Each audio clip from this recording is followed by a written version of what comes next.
Seguim en la confinació per la qüestió del coronavirus. Però nosaltres no podem quedar-nos sense fer res. Dins de casa tenim que estar, però contínuament tenim que fer. Seguint el programa del quaderno de bitàcora d'un marinero en Faura, crec que ve molt bé i a col·lació perquè un mariner passa molt de temps dalt d'un barco, i dalt d'un barco significa dins de lo que és en si el barco, i no pot eixir molt lluny. I què he fet? Pues cridar-li Antonio Mangas. Antonio, bona vesprada. Buena vesprada, Enrique. ¿Qué tal? ¿Cómo te va la confinación? Me cago en ja. Jo te puc dir que me trobe relativament bé, pel sentit de que per els meus problemes de salut pues he passat moltes hores i anys sense poder eixir de casa, però no és igual, Antonio, no és igual. No. El saber que te trobes bé relativament i la situació te diu que no pots eixir de casa no és igual, però portar-la la porta bé. I tu com te trobes? Perquè ja he fet en la presentació de que els mariners molts mesos o anys porteu dalt del barco sense eixir. ¿Cómo ho portes tú? Vamos a ver, primordialmente yo me encuentro muy bien. Mi pareja también está conmigo, confinada aquí en casa. Y bueno, yo lo llevo bastante bien. Ella se va acostumbrando también a estar confinado y al estar mucho tiempo sin salir y tal. Sí. Yo la verdad es que como me he tirado tanto tiempo fuera en casa, Sí. Embarcado, tirándome meses fuera y tal, hombre, sí es verdad que te tiras en un barco y estás como si dijéramos encerrado en la casa de un marino, ¿no? Claro. Que es el barco. Claro. Sí es verdad que tienes una familia, que son tus compañeros, que a diario pues estamos de guardia, sí. Compaginamos juegos, compaginamos problemas de diarios de nuestras casas, de nuestra familia, sí. En fin, pero se lleva, te vas acostumbrando. Se lleva. Y eso la verdad es que yo ahora mismo este tiempo pues lo llevo bastante bien, es decir que estoy aquí haciendo mis cosas, pintando, bueno, pues cuando hay que lavar se lava, cuando hay que barrer se barre, cuando hay que hacer las cosas diarias, y si tengo que salir a la compra, que he salido alguna vez al Consum, pues nada, me he cogido mis guantes, me he puesto a la cola a 3 metros de distancia entre una persona y otra, y en fin, y hemos entrado pues tranquilamente, tampoco hay que temer nada de nadie. Yo me figuro que todo el mundo hará sus cosas bien hechas y entonces pues vamos, que no hay que temer, ni hay que tomar esto como un temor, ni miedo, ni nada catastrófico. Es una cuestión que efectivamente para derribar este virus tenemos que estar en casa. Exacto. Está claro. Y Antonio, ya que tú has pasado mucho tiempo encima del barco, está claro que tú tenías a tu familia, que eran tus compañeros de viaje, pero ¿esto no te enseña, Antonio? Estas situaciones de sentirte encerrado, pero decir de una manera, no tienes la libertad de salir a la calle, ¿esto no te hace reflexionar? No, yo creo que la experiencia que yo había asumido, creo que me ha fortalecido. Sí. Es decir, sí, porque bueno, yo me he hecho en el fondo con todo el tiempo que me he tirado lejos de mi casa, lejos de mis hijos, de mi esposa en aquel momento y de todo esto, pues te ha hecho siempre una fuerza. Sí, y entonces realmente ahora mismo no noto esa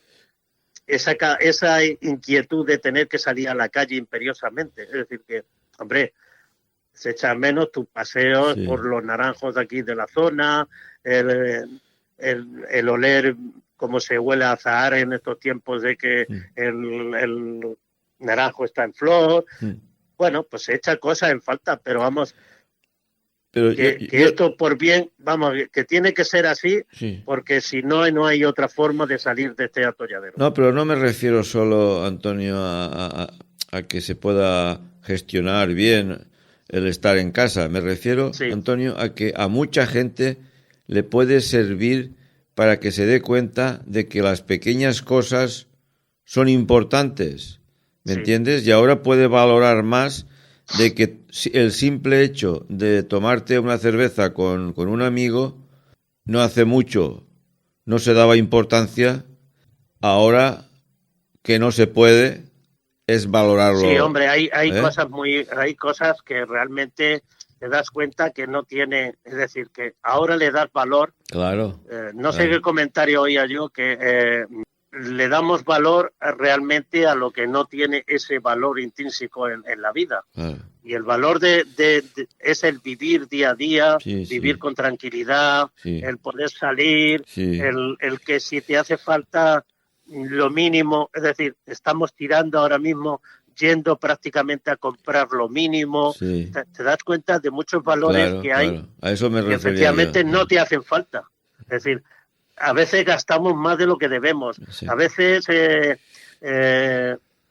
nos peleamos con un amigo, con un compañero que no tiene la importancia Sí. de esa riña o de esa pelea o de tal. Eso también lo hemos vivido, yo lo he vivido muchas veces en el barco. Claro. ¿Me entiendes? Es decir, de pelearte con un compañero que a los 10 minutos lo tienes en la litera de arriba durmiendo casi a 20 centímetros tuya. Sí. Entonces no merece la pena. O de haberte, que eso nos ha, vamos, yo lo he vivido en un barco, ¿no? Sí, es decir, de el comandante ver cómo dos compañeros se están peleando, porque claro, el confinamiento y el encerramiento en un determinado casa como es un barco, porque no deja de ser una casa flotante. Exacto. Y entonces llega un momento en que dos compañeros se están peleando en la toldilla. Bueno, la toldilla es una parte de la cubierta, ahora que estamos hablando de barcos, que está en la popa. Bueno, pues estaban pegando dos compañeros, pero dos compañeros que eran amigos, que por una disputa de un trabajo en una máquina o en no sé qué, pues allí se estaban pegando. Total, que los llamó el comandante, los llamó a capítulo al puente, tal, ustedes quedan arrestados, no sé cuánto tal. Esto es una curiosidad, ¿no? Y entonces resulta que, bueno, pues están ustedes 48 horas arrestados en la camareta o en la cámara de suboficiales, por ejemplo. Bueno, pues se iban y al final tú los veías al cuarto de hora y estaban los dos tomándose una cerveza y jugando a las cartas. ¿Eso qué quiere decir? Que no se le da la importancia, ¿me entiendes? A eso. Porque mañana tienes que seguir con el mismo ritmo. Claro. Y eso tenemos que aprender de estas cosas. Es decir, todo lo que nos están metiendo hoy en día por la televisión, no sé qué, que yo prácticamente casi no la veo, que es importante que nos enteremos de que hay tantos muertos, de que hay tantos contagiados, para que nos concienciemos de que no tenemos que salir. Y que cuando tengamos que salir en un momento determinado para comprar, pues inmediatamente cogemos, nos recluimos otra vez en nuestra casa y seguimos viviendo. Que ya tendremos tiempo de hablar otra vez con el vecino, yo con Enrique personalmente y darle la mano y un abrazo, ¿me entiendes? Pero que las cosas no tienen la importancia que a veces le damos en la vida. Exactamente, eso es a lo que me refería, Eso. Bueno, Antonio, tenemos que aprovechar, ¿no? Pues sí, la vamos conferencia a hablar esta. En fin, yo ante todo lo que pido es, no sé la cantidad porque no veo la cantidad de implicados que hay con el virus aquí en el pueblo de Fabra, no lo sé. Sí, bueno. No sé si tú lo sabrás. No. Además, creo que tampoco es importante de que se sepa, ¿no? Bueno, pues lo que yo quiero ante todo es que nos escuchen, que estén un rato entretenidos, al que le pueda gustar esto, y en fin, y que sepa que nosotros seguimos aquí en la brecha. Ahí nosotros, aunque sea por teléfono. Nosotros seguimos remando, ¿no? Seguimos remando.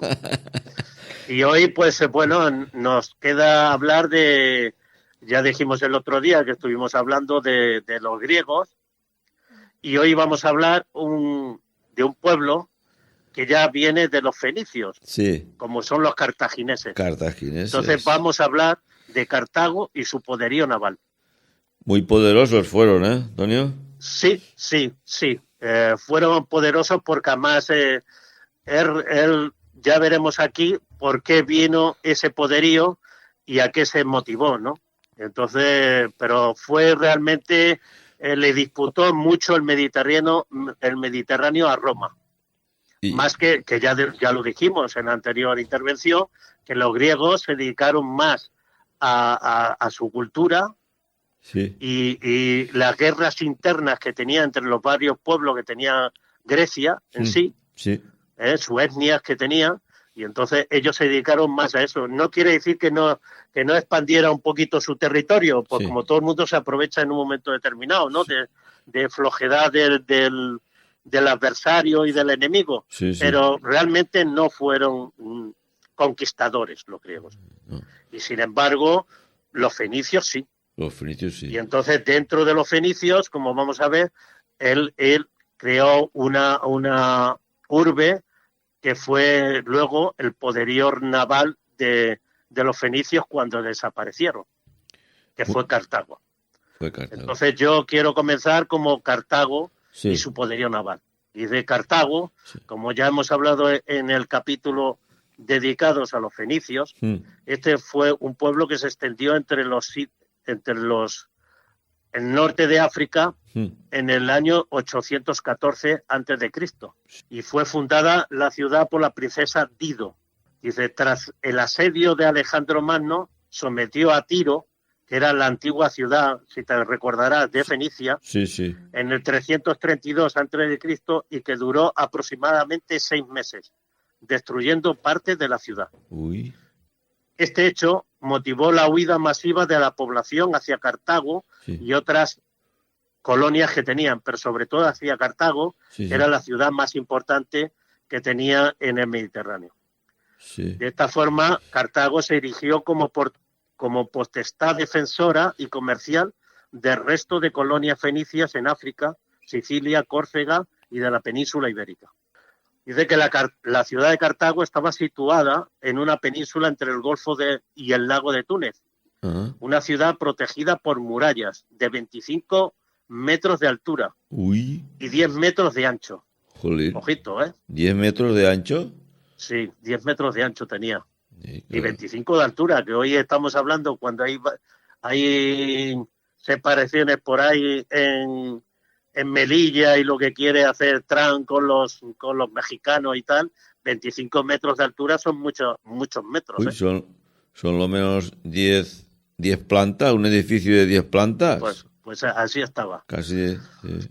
Esta fortaleza no le sirvió de nada, ya que en la primavera del año 146 a.C., los romanos asaltaron por fin, tras un asedio de 2 años, la ciudad de Cartago. Ten en cuenta que yo no voy a entrar en las luchas que tuvo con los romanos, pero los romanos tuvieron 3 guerras púnicas. Sí. Con los cartagineses. Sí. Entonces, en el 146 ya los romanos asaltaron por fin la ciudad y la borraron prácticamente del mapa. Sin embargo, entonces, que Antonio, que digo yo que los romanos se copiaron el sistema de navío de los cartagineses. Sí, ¿no? bueno, luego ya hablaremos, pero vamos, vale. Eso fue porque apresaron un quinquerreme. Sí. Y entonces lo que hicieron es desmontarlo pieza por pieza, y entonces fueron montándolo y hicieron la industria del barco realmente romano. Fue copia del cartaginés. Entonces Cartago, como veníamos diciendo, combinó su vida política con la defensiva propia y de las colonias en la búsqueda de nuevos recursos naturales, iniciando la explotación de recursos pesqueros de los litorales y fabricando salazones y explotando salinas para exportar el garum. ¿El garum? ¿Eso qué es, Antonio? Garum. Pues mira, el garum, Enrique, es un ogaro, es decir, como se le llamaba antiguamente en Roma, es una salsa de pescado preparada con las vísceras y la sangre del mismo. Todo ello fermentado durante semanas. Dicha salsa tenía 2 usos preferentes. Uno, la de dar sabor y condimentar la comida, Sí. y 2, la de uso medicinal. Ah, también. Su mayor consumidor eran los romanos entre ellos los de clases muy altos, ya que era un producto caro en aquellos épocas. Eso es el garum. El garum, sí, sí. Son cosas que Sí, van sí. saliendo por ahí. Sí, sí. Y efectivamente, bueno, ya le hemos dicho que ellos iban explotando de las colonias que tenían, Sí, iban sí. sacando siempre lo mejor y eran muy buenos comerciantes, Ya. ¿entiendes? Por eso su flota, Sí. sobre todo, ya no la militar, sino la flota comercial, era muy importante en aquellos tiempos porque movían mucho género. ¿A qué se llama castillo de un barco, Antonio? ¿Pero por qué lo preguntas? ¿O lo has oído por ahí o qué? Hombre, sí, yo he estado leyendo algo de los Bueno, el cartagineses. castillo realmente de un barco, para que nuestros oyentes lo sepan, es decir, tú miras un barco Sí. y ves la cubierta principal del barco. La parte desde, dicen que es desde el último palo más cercano a la proa, o desde realmente donde está la estructura del puente del buque. Desde ahí a la proa, donde está todo el sistema de anclas, todo el amarre del buque y no sé cuánto, de la proa, a eso se le llama, a la cubierta principal esa se le llama castillo. Pero eso ya vamos a ver después por qué viene motivado, por qué se le llama eso el castillo. ¿Entiendes? Y eso viene en la época, no se sabe realmente si viene de la época romana o viene de la época cartaginesa, porque ellos montaban una especie de castillo en la parte de la proa para evitar el lanzamiento de ballestas, en fin, de bolas de fuego que le puedan tirar de otro barco por la proa, ¿me entiendes? Para salvaguardar la proa en sí de los enemigos. Sí. Y entonces, pues ahí viene lo que es el castillo. Y ahí otra curiosidad que tengo, Antonio, es que el agua viva, es que esto del agua viva, desde que me lo contaste, pues la curiosidad se me está apoderando, ¿no? He leído que los cartagineses, Antonio, la forraban de plomo. Sí. ¿Para qué exactamente? Bueno, he leído algo, pero ¿para qué era? Pues para que no se pudriera la madera. Es decir, como tenían que tener, ellos no podían sacar el buque o la nave a la plataforma exterior de tal, porque como tenía tanto peso, el Quinquirreme era tan grande, pues entonces lo que hacían era forrar esa parte que no tenía mucha obra viva. O sea, hemos dicho que la obra viva es la que está en contacto con el agua y por debajo del agua. Exacto. Eso es obra viva. Entonces, al tener tanto peso ese buque, no podían sacarlo fuera y tenía que estar mucho tiempo en contacto con el agua, pues se le forraba de plomo para que no se pudriera la madera. ¿Y eso no le provocaba mucho peso, Antonio? Pero es que ellos tiene que meterle mucha obra viva. De hecho, empezaron también a meterle piedras en los laterales, en la parte de dentro del buque, para que esa obra viva tuviera mucho más obra viva que lo que en realidad era el barco, porque el barco prácticamente tenía muy poco calado, quiere decir, muy poca obra viva. Y ya hablamos de que incluso los fenicios tenían ese problema, pero también los griegos, que llegaba un momento en que los barcos se les podía, el eje vertical del buque, una vez que había temporal o lo que sea, podía hundirlos porque no tendrían mucho peso ni mucha obra viva. Entonces, eso era una forma también de que no tenía esa importancia de cubrir el barco de plomo. Tampoco estamos hablando de grandes toneladas de plomo. Sí, una pequeña cubierta, ¿no? De milímetros. Claro, efectivamente, cubrían esa parte exterior, le ponían plomo y, bueno, pues algo menos de agua entraría, ¿me entiendes? Y está menos tiempo en contacto con el agua. Entonces dice el poderío naval, dice Cartago, como ciudad marítima, lo primero que debía hacer fue construir un gran puerto.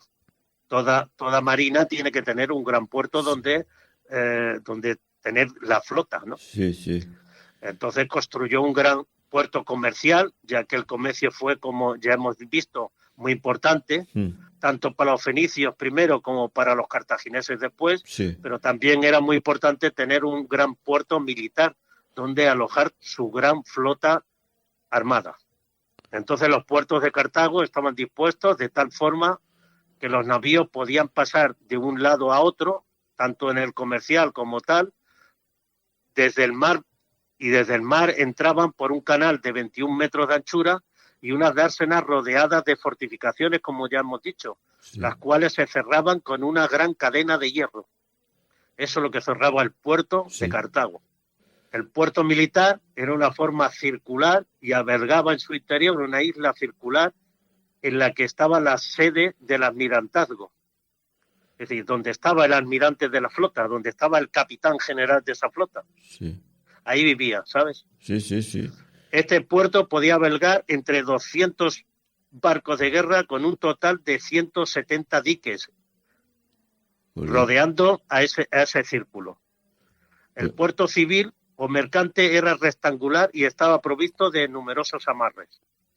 Es decir, que el puerto militar tenía un diámetro de 300 metros de diámetro. Estamos hablando de un gran puerto, ¿eh? Sí, sí, sí, sí. Y el otro anterior era el comercial. Es decir, que el buque entraba por el mar, pasaba, como hemos dicho, 21 metros, rodeado de murallas, que si el enemigo quería pasar por ahí, ya se iban a enfrentar primero con gente que le estaba recibiendo las murallas, ¿me entiendes? Lanzándole cosas, Sí. en fin. Luego se encontraba con una gran cadena cerrada al puerto. Era una especie de... Por lo tanto, el barco ahí ya no podía pasar. Sí, sí. Era una defensa. Luego tenía el barco, el puerto comercial, sí. Y luego ya por fin se llegaba al puerto militar. Es decir, que el que quería entrar por ahí tenía que... Bueno, ya hemos visto que después los romanos se la ingeniaron para entrar. Para entrar. Pero eso fue otra cosa, ¿entiendes? Entonces, ya visto lo que tal, dijimos que la joya de la armada cartaginesa fue el quinquerreme. El quinquerreme. El diseño, ya hemos dicho lo que había antes, el trirreme, que era de 3 remeros, ¿vale? Y pues el quinquirreme normalmente era un barco de diseño titánico. Es un barco titánico, quiere decir que era muy veloz. Sí. Y que debía impresionar, es decir, ya de por sí impresionaba al enemigo con su presencia, por lo que era la grandeza de ese barco. Dice 5 filas de remos para mover un gigante de madera que transportaba 400 hombres, la mayoría de ellos remeros, y podía movilizar un destacamento de soldados de entre 70 y 120 soldados. Es decir, que era un gran buque. Luego ya veremos si realmente lo era o no. Yeah. Eso, como vimos el otro día, ¿te acuerdas? Sí. De que dijimos, sí, muy bueno, muy bonito, tal, pero no flota. Pero luego a la hora de la verdad no es lo mismo. Pero no flota. Entonces, Polibio narró en el 256 a.C. que Cartago alineó una flota de 350 naves quinquerremes, con un total de 150.000 hombres. Sí. Un solo escuadrón estaba formado por 57 barcos. ¿Y este Polibio, este Polibio quién era? Ese era un historiador, un narrador cartaginés. Yeah. Entonces, el quinquerreme, bueno, hemos dicho que tenía 57 barcos, en el escuadrón estamos hablando. Es decir, que estábamos hablando de que tenía 350 naves, eso se dividía en escuadrones. Como si hoy una marina está formada por un escuadrón, está por unas flotillas y por no sé qué. Pues una flotilla en un momento determinado pues tendría, por ejemplo, 57 barcos, de los que 50 eran quinquerremes, 2 cuatrirremes y 5 trirremes.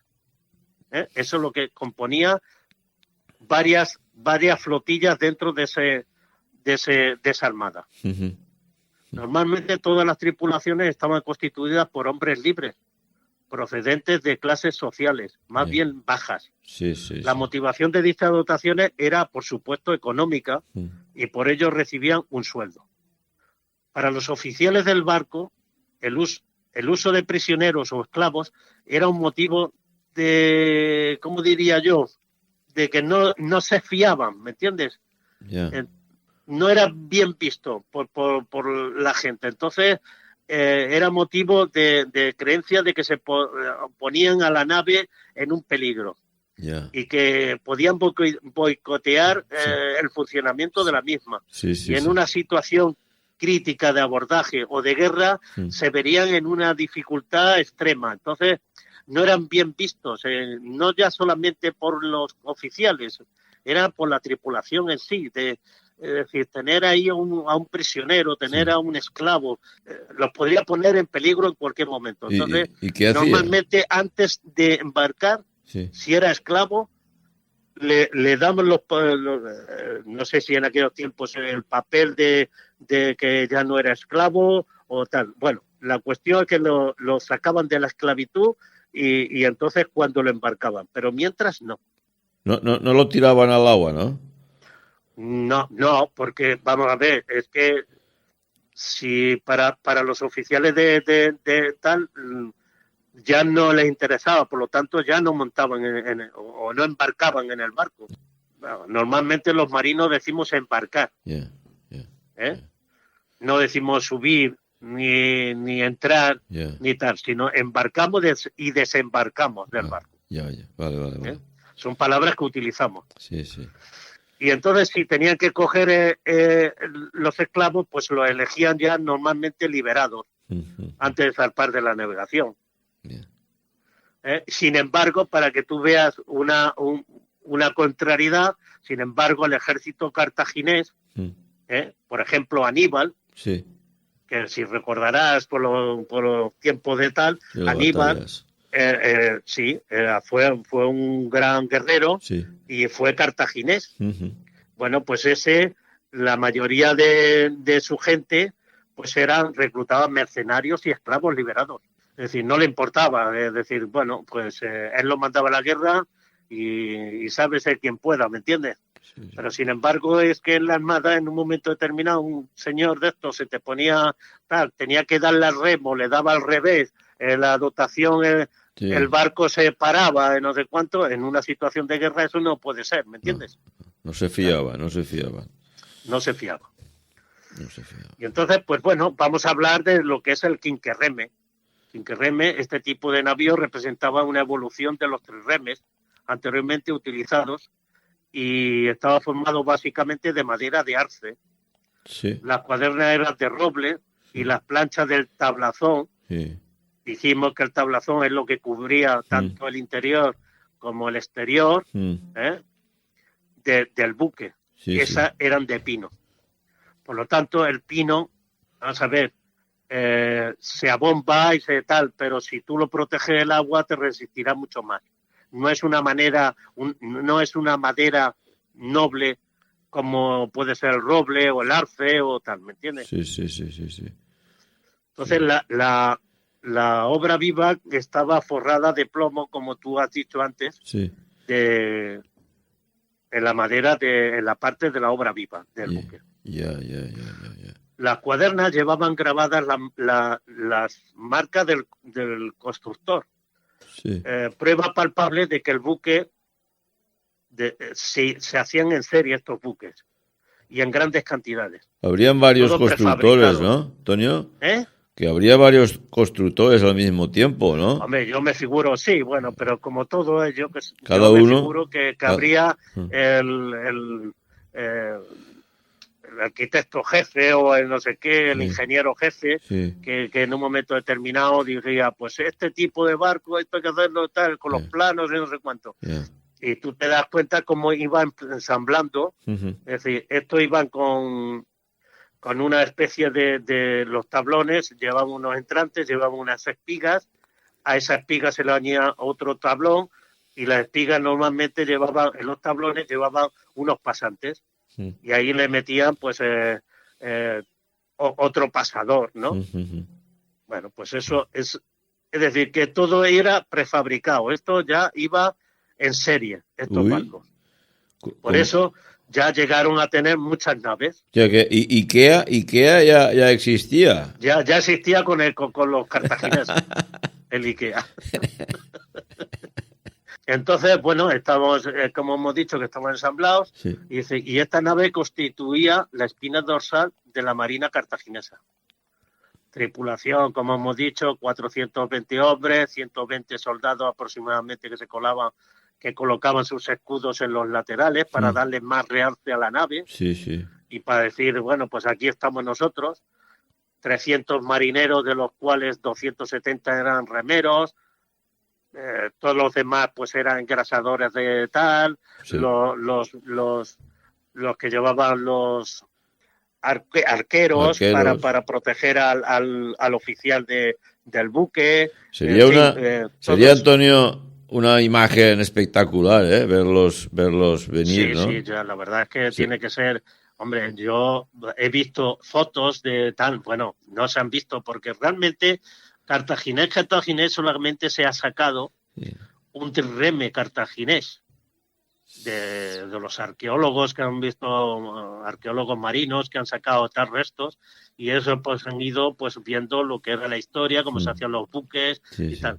Y bueno, hay cosas que se pueden contar en la historia de tal, pero luego muchas cosas pues tampoco decir es por lo que ponen los libros, por lo que antiguos y todo eso. Porque ¿no? se han encontrado dibujos, Antonio, dibujos se han encontrado. No, dibujos no, se ha encontrado el barco completo. Sí, pero dibujos sí, bueno, porque eso en la antigua, sobre todo en la, ¿cómo te digo yo? En la biblioteca de Babilonia. Sí.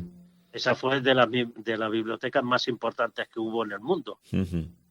Y entonces, pues bueno, como todo, pues se va, oye, hay libros que se van recordando, y historiadores que lo van contando y tal, pues siempre queda alguna reminiscencia de todo eso que se ha contado, ¿no? Es que Entonces, ver a un bicharraco de esos, un barco de esas características con esa cantidad de remeros, las velas, sí. las velas a toda popa esa, como se llaman, eso, y debe de ser espectacular verlo, debería de ser. Pues sí, tiene que ser, tenía que ser. Sí. Hombre, hoy en día lo que pasa es que con barcos grandes nos ponemos, pero ya estamos hablando de barcos que eran grandes, pero además impulsados por el hombre. Sí, porque las velas realmente las utilizaban, como veremos, cuando estaban navegando. Sí. Es decir, la vela lo único que hacía era estorbarle cuando estaba en batalla. Por lo tanto, se quitaban y se ponían. Sí. Tanto el palo como las velas se recogían, se guardaban, y cuando vas a batalla, ahí el único que hacía el esfuerzo de que el barco tenía que ir para adelante era el remero. ¿El palo también se quitaba, Antonio? Todo, sí. Uy. Los palos eran retráctiles. Ya. Se abatían para un lado y vamos. Yo las velas sí, pero el palo no sabía. Los barcos. Sí, los palos también. Entonces, bueno, estamos hablando de la embarcación del trirreme, que hemos dicho que eran muy delgadas porque era un séptimo de la eslora. Es decir, si estamos hablando de un barco de 40 y tantos metros de eslora, o 50, pues una séptima parte, pues son 6 metros. Sí. 6 metros de manga. Sí.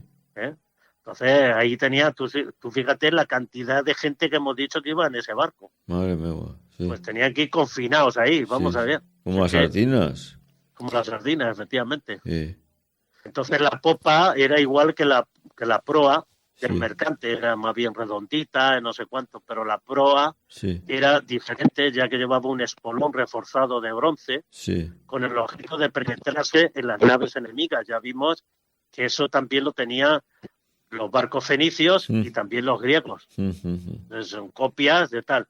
Pero aquí hay una pequeña salvedad, que dice que los espolones iban encajados en la quilla del barco no pertenecían a la quilla. Ya. Que en los barcos que hemos visto griegos y fenicios sí Sí. pertenecían a la quilla. Ya. Pero esto fue una modificación que se efectuaron los cartagineses a sus naves, Sí. la del espolón, Sí. ya que iba clavado a la proa. Sí. Y esto tenía una explicación. Y es que al producirse la colisión, Sí. el barco enemigo, al hacer agua, no arrastrase al barco cartaginés y le produciera el hundimiento al propio barco cartaginés. Que no se lo llevaba detrás. Por lo tanto, lo que hacía era partir, si el barco enemigo se hundía o abría agua, Sí. se partía el espolón y Sí. ese barco cartaginés se quedaba sin espolón, bueno, Sí. pero podía seguir en batalla. Claro. Y entonces, otra de las cuestiones que hemos visto, que dice, en el puente, cerca de la proa, estaba el castillo, que protegía a los arqueros y las catapultas durante el enfrentamiento. Hemos dicho, pues es como una especie, se llamaba de castillo porque Sí. era como si tuvieras el castillo que hay en el castillo de Sagunto. Castillo es lo que te he Pero- preguntado yo antes, ¿no? Claro, efectivamente. Bueno, pues eso Sí. es lo de protegerte. Tú tenías, no tenemos que verlo un castillo como si tuviera armenas y el no sé cuánto, ¿me entiendes? Era de protección a la proa Ujú. y al personal de proa. Claro. Porque claro. ten en cuenta que solamente ahí también en la proa estamos los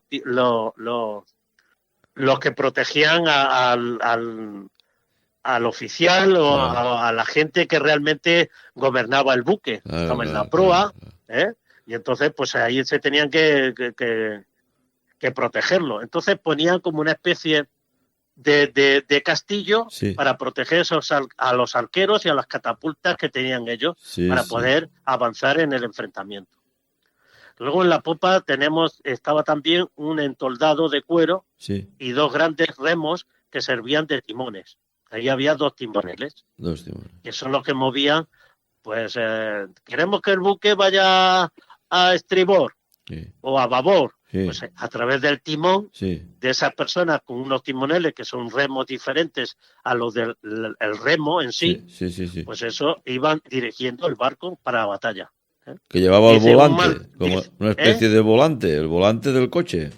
Sí. Sí. El volante, sí. Sí. En los barcos también luego lleva un timón, Sí, sí, que es sí. el volante. Sí, sí. El timón Sí. es lo que hoy en día, lo que pasa es que todo es eléctrico. Claro, Y a claro. través de movimientos de eléctricos, pues le manda al movimiento a la hélice, pues hay hélices incluso que hoy en día ya se mueven por movimientos, ya no son fijas, Sí. ¿me entiendes? Sí, sí. Tú ya le das el movimiento y dices a babor, a estribor, y ya la misma, el timón tiene timón Sí. y tiene tal, pero la hélice se puede mover también, ¿me entiendes? Sí, sí, sí. Para adelante, para atrás, es decir, hoy el buque ya tiene muchas formas de moverse en el agua, antes no, antes tenía que ser a través de esos remeros, Ya. que eran timoneles. Luego tienes un mástil retráctil que hemos dicho, Sí, sí. que es en el que va en el centro de la nave Sí. y poner una vela cuadrada de grandes dimensiones y otra mástil más pequeño Sí. con una vela más pequeña, Sí. y eso solamente servía, como te he dicho antes, que solamente servía para navegar. Es decir, Claro. solo en navegación se utilizaba.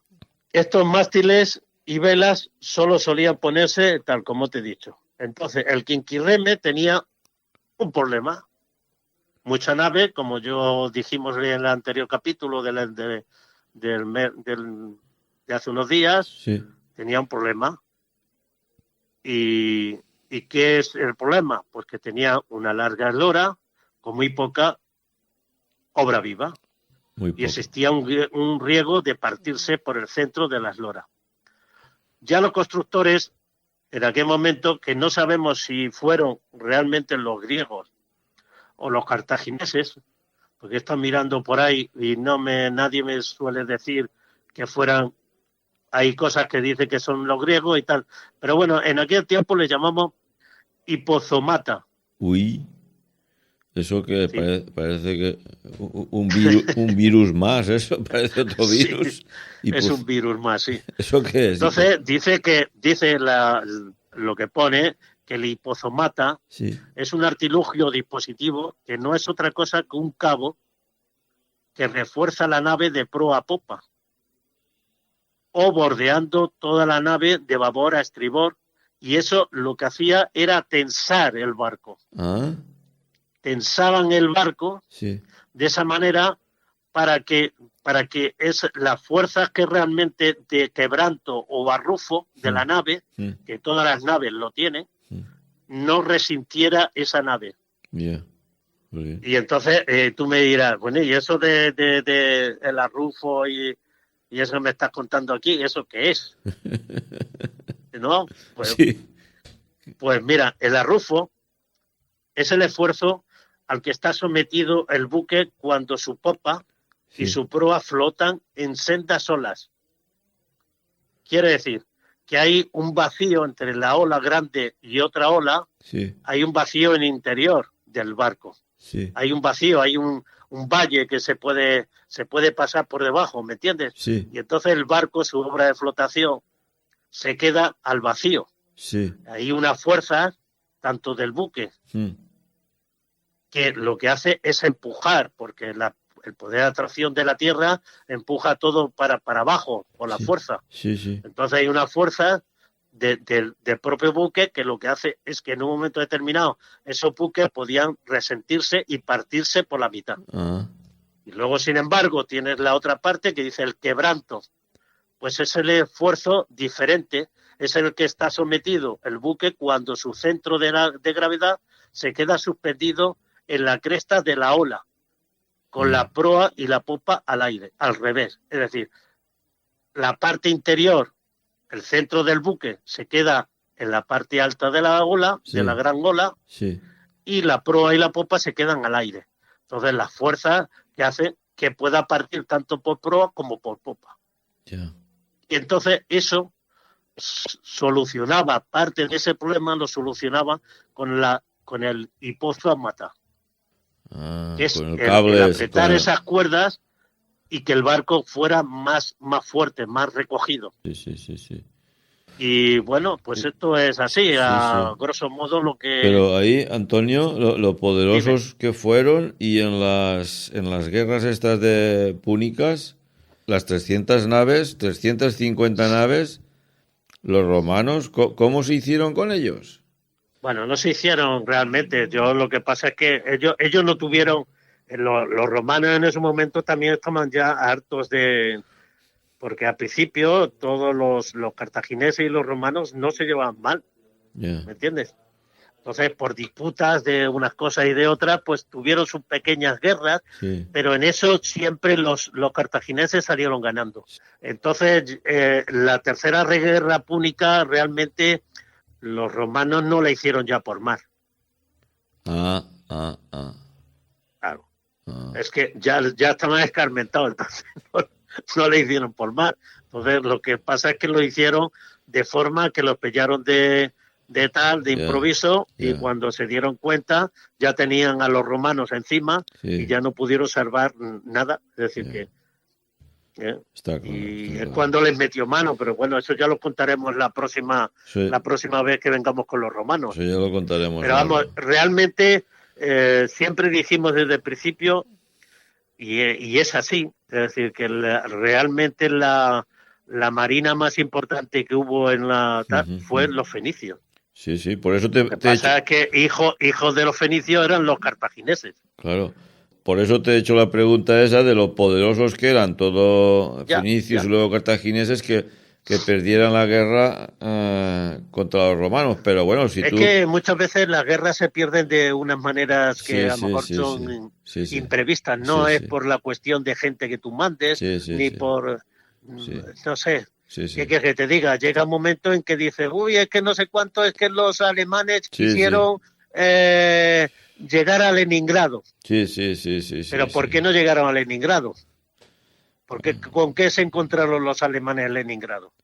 Pues con el frío, con las bajas temperaturas. Con las bajas temperaturas. Es que claro. No tenían para comer.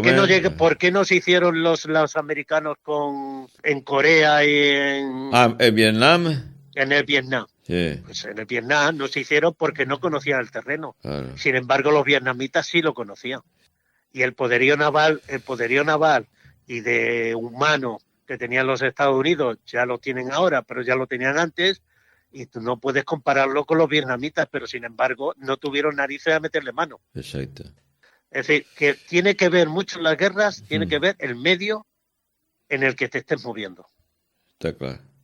Pues bueno, Y entonces, Antonio, molt interessant, eh? Molt sí, bueno, interessant, eh? Jo crec que la gent, ara que té temps que està en casa, hauria d'agarrar algun llibre o... Jo preferís que agarren el llibre a l'ordenador, perquè l'ordenador ja estaran cansats d'agarrar l'ordenador i que s'interessen per estos... no, hombre, a mí me gusta porque llega un momento que, hombre, tú, bueno, pues te interesa algo, lo cuentas, yo no voy a meterme en la historia porque no soy un historiador, me voy a meter en las peculiaridades que tiene un barco No, como pero que me de refiero... la época y de no sé Claro. qué, es decir Que me refiero, Antonio, que lo interesante que nos estás contando es que ahora que tenemos tiempo que está la gente en casa y debe de estar en casa, es que se puede interesar por estas historias de lo curioso que puede ser el barco este de Quinquerreme y que vean las fotos o los dibujos que se puedan ver y para darse cuenta de lo... efectivamente, de lo cómo majest- iban, pero cómo Exactamente. iban, es decir, el Sí. Quinquirreme es que, vamos a ver, que no es que fueran 5 niveles, es que llega un momento en que en la parte de abajo, Sí, a casi 20 centímetros del mar,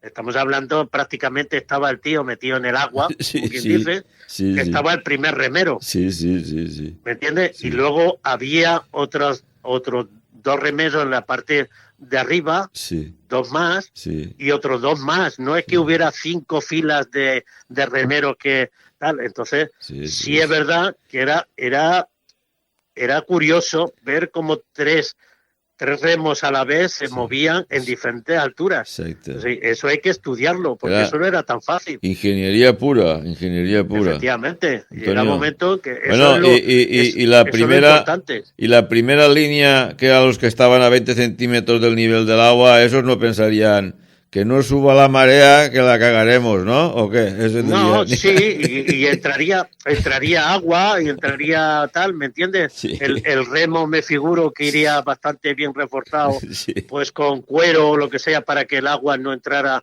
Pues claro, ten en cuenta que cuando tú estás en una batalla, primero, cuando el barco se está navegando, crea una ola, una pequeña ola a su alrededor que siempre va navegando y va quedando, y esa ola pues va saltando, pero que normalmente no cogerían siempre aguas calmadas cuando estaban en guerra. ¿Me entiendes? Sí, sí. Entonces, estamos hablando de que ese remero, en fin, y el remero remaba, pero no tenía una esa para ver a ver qué lo que estaba remando, ni el mar, ni Sí. es decir, los metían allí y sálvese el que pueda, ¿entiendes? Sí, sí. Claro.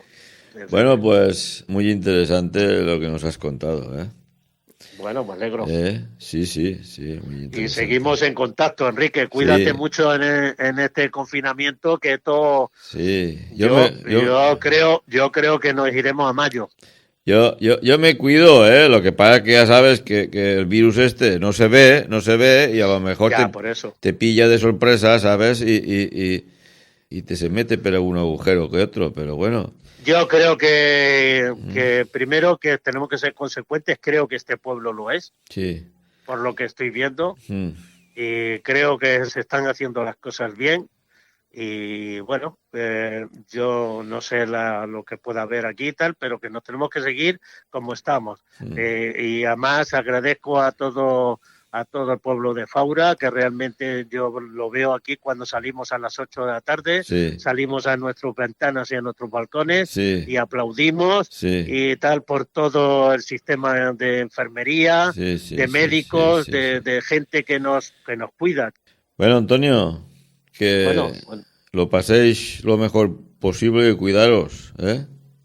Igualmente, Enrique, cuídate y ya seguimos hablando.